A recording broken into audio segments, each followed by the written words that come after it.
কোনো রকম পূর্বাভাস ছাড়াই নিজের উপপ্রতিরক্ষা মন্ত্রী তৈমুর ইভানকে আটক করেছে রুশ প্রেসিডেন্ট ভ্লাদিমির পুতিন। গত ৮ বছর ধরে এই পদে দায়িত্ব পালন করেছেন তৈমুর। এমন এক সময় তাকে আটক করা হলো যখন ইউক্রেন যুদ্ধক্ষেত্রে জেলেনস্কি বাহিনীর বিরুদ্ধে সংকটময় মুহূর্ত পার করছে রাশিয়ান বাহিনী। বিস্তারিত সাইফ বিন আইয়ুবের রিপোর্টে। ইউক্রেনে চলমান যুদ্ধের মধ্যেই আটক করা হলো রাশিয়ার উপপ্রতিরক্ষা মন্ত্রী তৈমুর ইভানভকে। বুধবার এক প্রতিবেদনে এই তথ্য জানিয়েছে ব্রিটিশ সংবাদ মাধ্যম বিবিসি। রাশিয়ার সামরিক অবকাঠামো প্রকল্পের দায়িত্বে নিয়োজিত থাকা এই মন্ত্রীকে সরাসরি রুশ প্রেসিডেন্ট ভ্লাদিমির পুতিনের নির্দেশেই আটক করা হয়েছে বলে জানা গেছে। খালাম্মা, আমি আপনার মোবাইলে সেলফিন ইনস্টল করে দিতেছি। আপনার রেমিটেন্সের টাকা আপনি নিজেই জমা করতে পারবেন। সেলফিন, আগামীর ব্যাংকিং। বিবিসির প্রতিবেদনে বলা হয়েছে, ঘুষ নেওয়ার অভিযোগে তাকে আটক করা হয়েছে।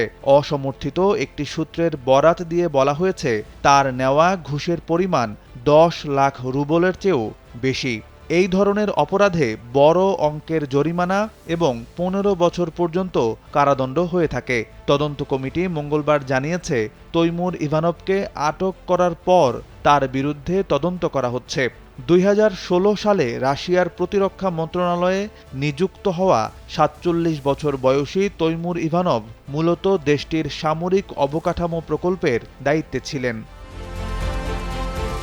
2022 সালে রাশিয়ার দখলে থাকা ইউক্রেনের অঞ্চলগুলোতে নির্মাণ কাজের সময় দুর্নীতির পরিকল্পনায় অংশগ্রহণের জন্য রুশ উপপ্রতিরক্ষা মন্ত্রী তৈমুর ইভানভকে অভিযুক্ত করেছিল দুর্নীতি বিরোধী ফাউন্ডেশন বা এসিএফ। এই সংস্থাটি রাশিয়ার প্রয়াত বিরোধী নেতা অ্যালেক্সি নাভালনি প্রতিষ্ঠা করেছিলেন। এসিএফ বলছে, বিশেষ করে ইউক্রেনীয় বন্দরনগরী মারিওপোলের নির্মাণ প্রকল্প থেকে লাভবান হয়েছেন তৈমুর ইভানভ।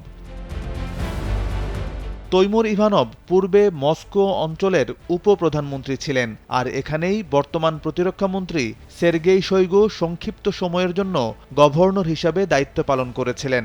শোইগুর ঘনিষ্ঠ সহযোগী বলে তার পরিচিতি রয়েছে।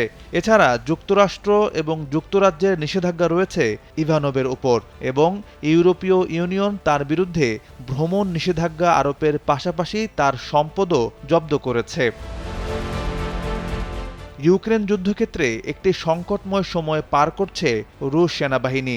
নিজেদের আধিপত্য ধরে রাখতে ইউক্রেনীয় বাহিনীর বিরুদ্ধে মরণপণ লড়াই করতে হচ্ছে তাদের।